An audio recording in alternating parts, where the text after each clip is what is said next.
YouTube, what's going on? It's your boy Terry Dactyl here with another video for Warzone. We're kind of going old school with this video, kicking it back all the way to 2020 when Warzone first came out. So it's been out for a while, but I feel like there's a lot more new people coming to Warzone ever since MW3 dropped and Warzone 3 is out now. And everybody's like, yo, Terry, I need a video on the correct settings to use for controller gang. So I'm here, your boy, gonna tell you the correct settings to use for your controller in Modern Warfare 3. So let's get it. Don't forget to like the video and smash that sub button for upcoming Warzone videos and live gameplay. So let's dive into these settings and figure it out.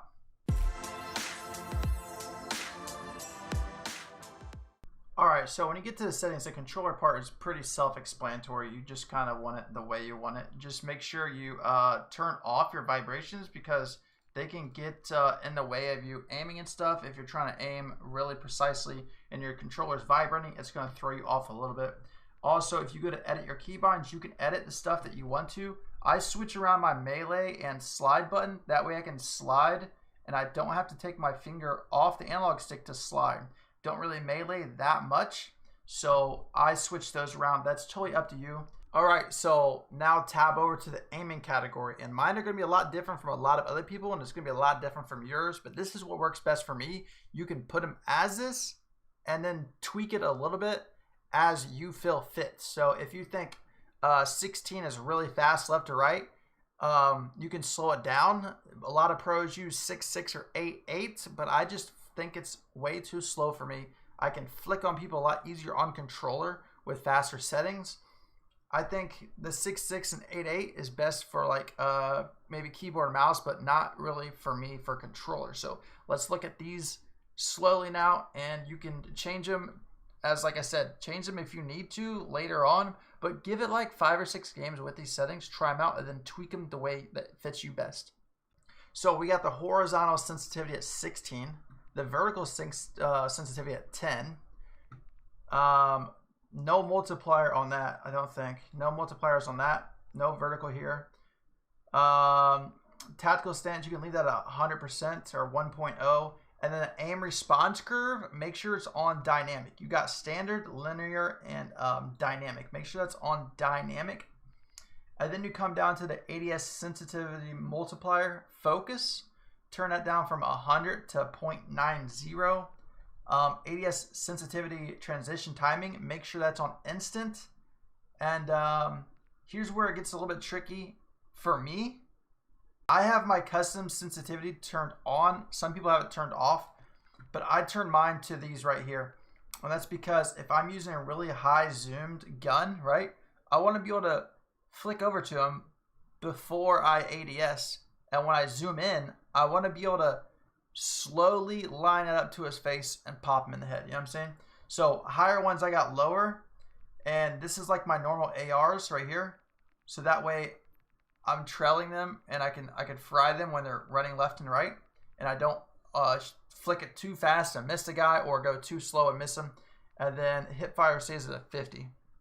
But this really works for me. Like I said, it's gonna be a lot different for me than anybody else.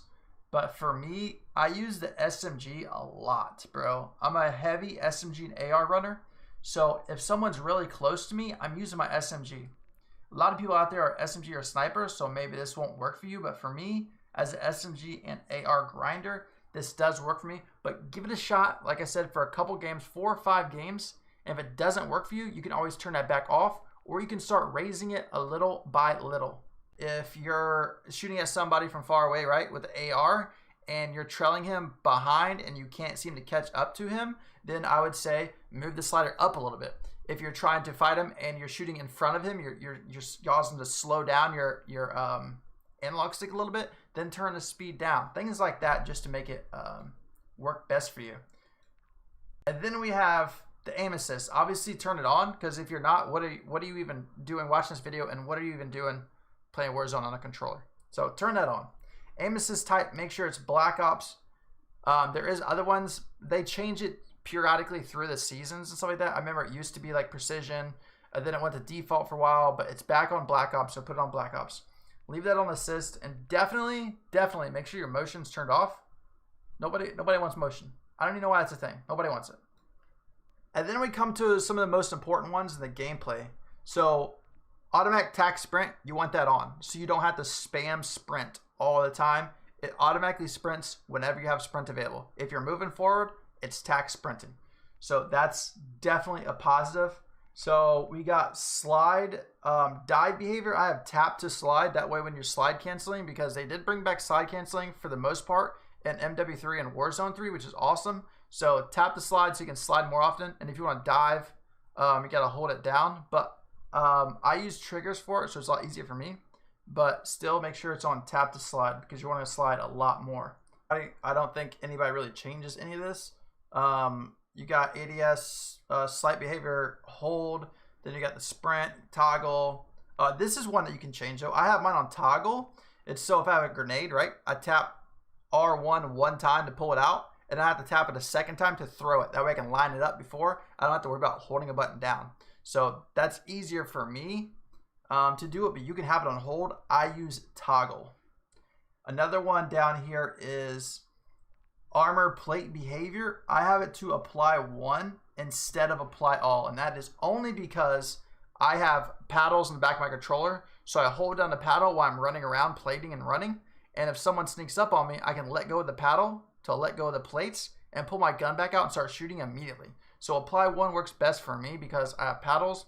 If you have paddles or don't have paddles, apply one is still a great feature so you don't get shot in the back while plating. Here's another one I almost skipped over. It's the interact / reload behavior.